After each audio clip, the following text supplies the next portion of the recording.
అందరికీ నమస్కారాలు. ఈరోజు మనం అందరం కూడా బుడమేరు డ్రైన్ పైన కట్టినటువంటి బ్రిడ్జి మీద నిలబడుకొని మనం మాట్లాడుతున్నాం. పక్కనే VTPS, అది ఈ నీళ్లు VTPS నుంచి ఇబ్రహీంపట్నం వెళ్లి పవిత్ర సంఘం దగ్గర కృష్ణానదిలో కలుస్తుంది. ఈరోజు ఇంకొక పక్కన చూస్తే ఏదైతే ఈ ఏరియా అంతా కూడా విజయవాడ సిటీకి వస్తుంది. ఇక్కడనే ఎగ్జాక్ట్ గా 3 గంటలు పడ్డాయి. 3 గంటలు పడితే గడిచిన ప్రభుత్వం ఏమాత్రం పట్టించుకోలేదు. పట్టించుకోకుండా ఈరోజు ఈ గంటల వల్ల పెద్ద ఎత్తున ఈ ప్రాంతానికి నష్టం వచ్చింది. ఏదైతే మనందరం బుడమేరు ఒక్కొక్కసారి చాలా ఫెరోషియస్ గా వస్తుంది. అలాంటి ఫెరోషియస్ గా వచ్చే ఈ బుడమేరుని కట్టడి చేయకపోతే ఆ నీళ్లన్నీ కూడా విజయవాడ మీద పడే పరిస్థితి వస్తుంది. అదే నిన్న జరిగింది. మొదటి 2-3 రోజులు ఏం చేయాలని అర్థం కాని పరిస్థితి, అయోమయంలోకి వచ్చాం. ఎట్లా నియంత్రణ చేయాలని తెలియదు. దీనివల్ల మనం చూస్తే వీళ్ళు చేసినటువంటి దుర్మార్గమైన కార్యక్రమం, ఒక పక్క ప్రకృతి కన్నెర్ర చేసింది. చరిత్రలో ఎప్పుడూ పడని వర్షాలు పడ్డాయి. కృష్ణా నదిలో పెద్ద ఎత్తున 11,43,000 క్యూసెక్స్ నీళ్లు వచ్చాయి. అదే సమయంలో బుడమేరు పెద్ద ఎత్తున వచ్చింది. పక్కనుండే డ్రైన్స్ కూడా పొంగొచ్చాయి. అన్నీ కలిసి ఈరోజు ప్రజా జీవితాన్ని అతలాకుతలం చేసే పరిస్థితికి వచ్చింది. ఈరోజు ఇక్కడనే ఇంకొక డ్రైన్ మన వాళ్ళు పులిబాగు వచ్చింది, ఇక్కడనే వచ్చింది.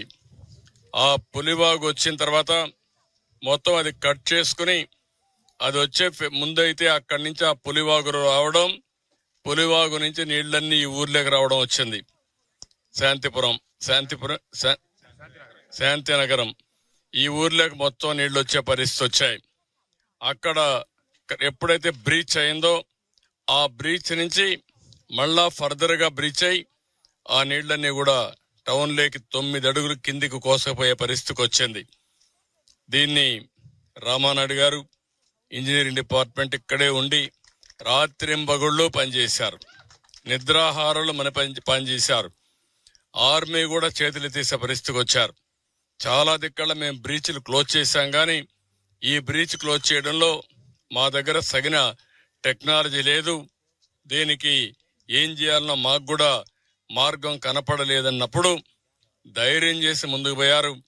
ఒక్కొక్క బోల్డర్ ని మీరు చూస్తే 1 టన్ను బోల్డర్ తీసుకొచ్చారు. ఎక్కడ చూసినా నీళ్లు, బురద, వెహికల్స్ పోలేని పరిస్థితి. ప్రొక్లైన్స్ పెట్టుకుని ఒకవేళ బురదలో కూరకపోతే మళ్ళా బయట తీసుకొచ్చి ఎక్కడికక్కడ 2-3 రోజులు లోకేష్ కూడా ఇక్కడ రావడం, ఎప్పటికప్పుడు ఆయన కూడా ఇక్కడ వీరు పనిచేయడం, డ్రోన్ పెట్టడం, డ్రోన్ తో వచ్చినటువంటి ఇవన్నీ కూడా తీసుకొని ఏ విధంగా చేయాలనో మానిటర్ చేసుకుంటూ ఈయనతో కూడా రామానాయుడు గారితో సమన్వయం చేసుకున్నారు. రామానాయుడు గారు నేను ఒకటే చెప్పాను, ఏదైతే నీళ్లు వస్తున్నాయి ఆ నీళ్లు కట్టడి చేయకపోతే, కింద నుండే నీళ్లు తీసేయలేకపోతే మనం చేసే ఎఫర్ట్స్ అన్ని కూడా వేస్ట్ అవుతాయి. మనం ఎన్ని ప్రయత్నాలు చేసినా ఏమి చేసినా మనం ముందుకు పోలేమని చెప్పాం. ఈ 2 మార్గాలని చెప్పి ఎప్పటికప్పుడు పనిచేశాం. కిందనంతా కూడా వీళ్ళు చేసినట్టు దుర్మార్గమైన కార్యక్రమం. బుడమేరు మొత్తం కబ్జాలు చేశారు, అక్రమ కట్టడాలు కట్టారు, రిజిస్ట్రేషన్ చేసుకున్నారు. తద్వారా నీళ్లు పోలేని పరిస్థితి వచ్చింది. ఎక్కడికక్కడ ఇలాంటి వెంట్లుంటే పూర్తిగా పూడిపోయే పరిస్థితికి వచ్చాయి. అందులో నీళ్లు పోయే పరిస్థితి లేదు. ఎక్కడ చూసినా చెత్త చెదారం 5 ఏళ్లు పెరకపోయి నీళ్లు పోలేని పరిస్థితి వచ్చింది. అన్ని కలిపి దగ్గర 6 లక్షల మంది జీవితాలు అతలాకుతలం అయిపోయినాయి. ఇంకొక పక్కన మేము సర్వ విధాల ప్రయత్నం చేశాం. ప్రతి ఒక్క ఇంటికి ఆహార పొట్లాలు పంపించాలని. ఒక రోజున 10 లక్షల మందికి ఆహార పొట్లాలు పంపించి ఎన్నైనా పర్వాలేదు చేర్చమన్నాం. బోట్లు తెప్పించాం, ఎన్డీఆర్ఎఫ్ను పెట్టాం, హెలికాప్టర్లు తెప్పించాం, ఆహార పొట్లాలు ఎక్కడికక్కడ హెలికాప్టర్ల ద్వారా సరఫరా చేశాం, డ్రోన్స్ పెట్టుకున్నాం. డ్రోన్స్ ద్వారా ఎక్కడికక్కడ బిల్డింగ్ల పైన ఉంటే ఆహారం పంపించే పరిస్థితికి వచ్చాం. ఎన్ని ప్రయత్నాలు చేసినా చివరి నుండే వ్యక్తులకి మేము సరిగా అందించలేకపోయాం.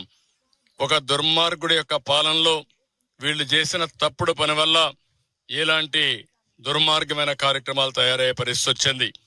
మనం నిలబడుకున్నటువంటి ఈ బ్రిడ్జికి కనీసం ఆ పక్క ఈ పక్క దారి 5 సంవత్సరాల్లో వేయలేకపోయారు.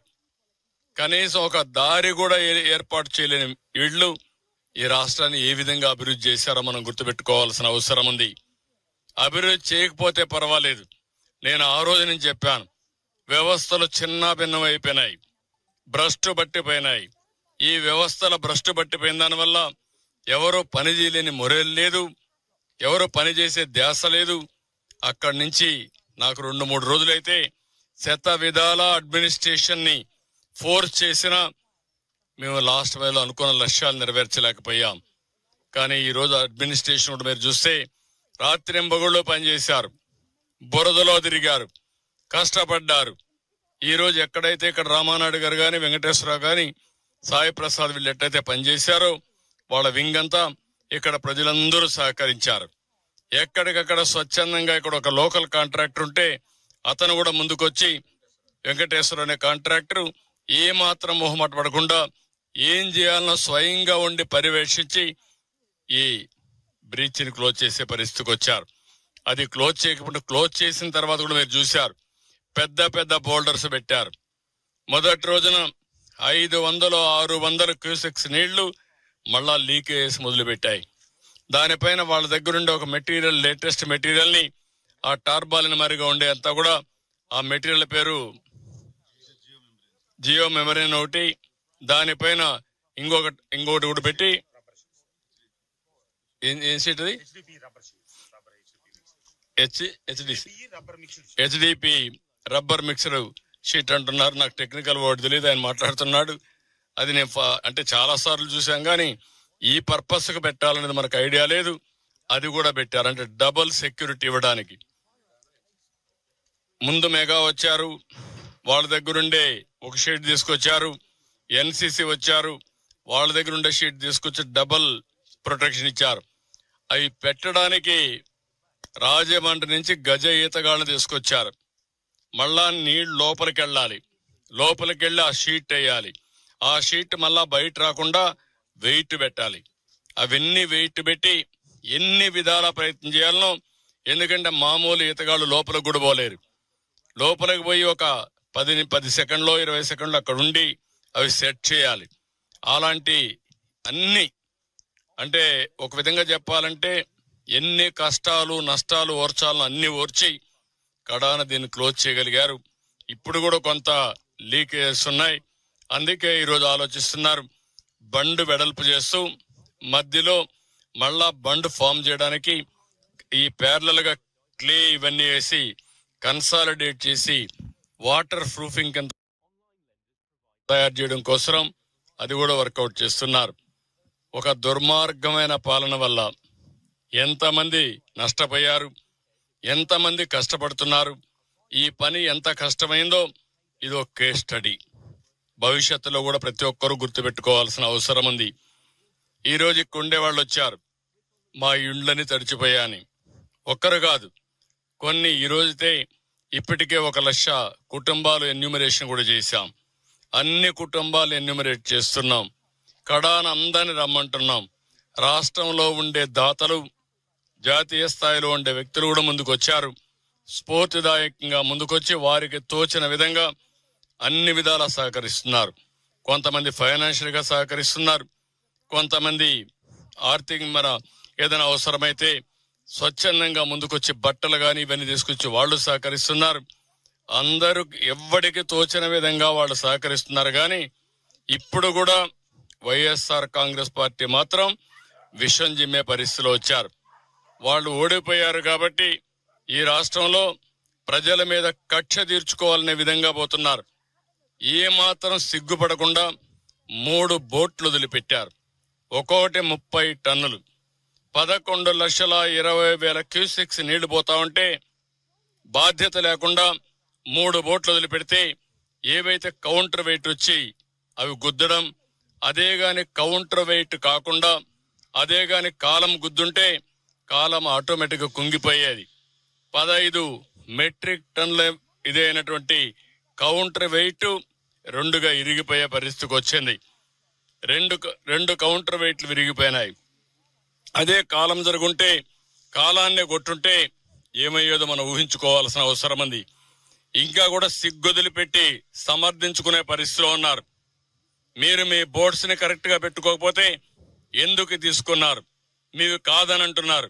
మీది కాదంటే మీరు రంగెందుకేశారు? మేము ఎన్ని అడుగుతున్నాం, దానికి సమాధానం చెప్పవలసిన బాధ్యత కాదు. ఇలాంటి వాళ్ళని మామూలుగా ట్రీట్ చేస్తే కూడా లాభం లేదు. ఇది ఒక జాతి ద్రోహం, విద్వేషం. ఎందుకంటే ఒక ప్రాజెక్ట్ ని ఇంత దారుణంగా లెక్కలేనితనంతో ఆ ప్రాజెక్ట్ యొక్క ఇది చూస్తే 170 సంవత్సరాలు చరిత్ర, 100 సంవత్సరాలు సర్వీస్ చేసిన తర్వాత బ్రిటిష్ వాళ్ళు కట్టిన ఆ ప్రాజెక్ట్ ని ప్రకాశం పంతులు గారి సమయంలో మళ్ళీ ఇప్పుడు బ్యారేజ్ కట్టారు. ఇప్పుడుండే బ్యారేజ్ ఆయన కడితే 70 సంవత్సరాలు సర్వీస్ చేసింది. కొన్ని లక్షల ఎకరాలకు గుంటూరు, కృష్ణ, ప్రకాశం, వెస్ట్ గోదావరికి సర్వీస్ చేసే పరిస్థితికి వచ్చింది. అలాంటి ప్రాజెక్టు పట్ల నిర్లక్ష్యమే కాకుండా ఇష్టానుసారంగా మాట్లాడడం చాలా దుర్మార్గం. దీన్ని నేను చాలా తీవ్రంగా ఖండిస్తున్నా. ఇంకో పక్కన ఈరోజు అందరిని అభినందిస్తున్నా నేను. ఎందుకంటే మళ్ళీ ఇక్కడ ప్రెస్ కాన్ఫరెన్స్ కూడా ఈరోజు లాస్ట్ కాబట్టి రేపు మళ్ళా పెడతాం. కానీ ఇక్కడి నుంచే నేను చివరి ప్రెస్ కాన్ఫరెన్స్, ఏదైనా ఒకటి ప్రెస్ రిలీజ్ చేస్తాం. ఈ రోజు మొత్తం ఆఫీసర్స్ కూడా మళ్ళా ఒకసారి సమీక్ష చేసుకుంటున్నాం. ఇప్పటి వరకు 10వ రోజు, 10 రోజులు ఏ మాత్రం విశ్రాంతి తీసుకోకుండా రాత్రింబగుళ్ళు పనిచేసిన అధికార యంత్రాంగాన్ని మనస్ఫూర్తిగా పేరున అభినందిస్తున్నా, కృతజ్ఞతలు తెలియజేస్తున్నా. మీరు చేసిన త్యాగాలు చరిత్రలో శాశ్వతంగా ఉంటాయి. ఒక్క అధికార యంత్రాంగం ఐఏఎస్ ఆఫీసర్లే కాదు, మొత్తం జిల్లా అడ్మినిస్ట్రేషన్, రాష్ట్రంలో ఉండే అధికార యంత్రాంగం అంతా కూడా రాత్రింబగుళ్ళు పనిచేశారు. వీళ్లతో సమానంగా ఎంతో మంది శానిటేషన్ లో పారిశుద్ధ కార్మికులైతే రాత్రింబగుళ్ళు ఇవన్నీ కూడా క్లీన్ చేయడంలో చాలా శ్రద్ధ చూపించారు. దగ్గర 7,000 మంది పనిచేశారు. త్రాగునీరు కోసం కొన్ని 100,000 మంది పనిచేశారు. అదే మరి కరెంట్ ఇవ్వడానికి కొన్ని వేల మంది పనిచేశారు. ఈ విధంగా మనం ఆలోచిస్తే ఫుడ్ పాకెట్స్ అయితే కొన్ని లక్షల ఫుడ్ పాకెట్స్ ఎవ్రీడే సరఫరా చేయడం కోసం పెద్ద ఎత్తున శ్రమ చేశారు. ఒక మాటలో చెప్పాలంటే ప్రజలందరూ సహకరించారు. మనసుండే ప్రతి ఒక్కరు దృష్టి పెట్టారు. వారికి తగిన సహాయం చేశారు. 10 రోజుల్లో ఇంత పెద్ద విపత్తుని మళ్ళా ఒక కంట్రోల్ తీసుకొచ్చాం. ఒక యుద్ధమే చేశాం. వరదల పైన ఒక యుద్ధం చేశాం. ఎవరైతే విద్వేషాలు రెచ్చగొట్టి వారు అధికారంలో ఉన్నప్పుడు చాలా వరకు దుర్మార్గంగా ప్రవర్తించి, నిర్లక్ష్యంగా ప్రవర్తించి ఈ గండులకు కారణమైన అవన్నీ పూడ్చాం. ఒక విధంగా చెప్పాలంటే ఈ గండ్లు పడకుండా ఉండుంటే ఇంత కష్టం ఉండేది కాదు. హ్యాండిల్ చేయడం సులభం. నీళ్లల్లో పోవాలి. నా జీవితంలో చాలా సంక్షోభాలు చూశాను. ఉదుహుదు చూశాను, సూపర్ సైక్లోన్ చూశాను, తిత్లీ చూశాను. అక్కడ జరిగింది, ఒకసారి విపత్తు వస్తుంది, ఆ విపత్తు వెళ్ళిపోతుంది. ఆ తర్వాత మనం రెస్టరేషన్ గాని రిలీఫ్ గాని ఫాస్ట్ గా చేశాం. ఇక్కడ రిలీఫ్ చేయడానికి కూడా అవకాశం లేదు. 8 అడుగులు, 10 అడుగులు, 12 అడుగులు నీటి ప్రవాహం కూడా ఉధృతం. ఓసారి NDRF చేతులెత్తేశారు. మేము వెళితే కొట్టుకొని పోతాం కాబట్టి ఈ ఏరియాలో మేము పోవంటే మళ్ళీ అడుక్కొని ఎన్ని విధాల ప్రయత్నం చేయాలో అన్ని విధాల ప్రయత్నం చేశాం.